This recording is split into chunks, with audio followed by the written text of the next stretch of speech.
L'apnée du sommeil est à l'origine d'une déstructuration du sommeil, donc l'enfant se trouve en manque de sommeil, donc il va avoir des conséquences sur sa somnolence, donc il va moins bien travailler en classe, il va moins bien comprendre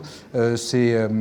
profs et ses maîtres, et donc il aura une espèce de détachement vis-à-vis de la société, ça c'est une première chose, et puis il aura un comportement un peu hyperactif, et puis il aura des troubles de la concentration. Et ce sont souvent des signes que l'on voit très précocement et qui peuvent disparaître complètement si on traite ces enfants assez tôt. Et la deuxième chose, c'est que la croissance osseuse est faite pour quasiment 60 à 70% en équilibre, en harmonie à l'âge de 6 ans, et qu'à 6 ans, on a quasiment déterminé sa face. Donc c'est avant 6 ans qu'on doit interdire aux enfants de respirer par la bouche, donc de respirer par le nez, et donc de respirer normalement la nuit et ne pas avoir de résistance respiratoire. Et c'est pour ça que l'otorhinolaryngologie est au centre souvent de tous ces débats, parce que c'est elle qui va intervenir souvent au niveau des amygdales, au niveau des végétations, et que l'orthodontiste, par ailleurs, va pouvoir, lui, s'occuper de l'harmonie des dents et de l'os ensuite.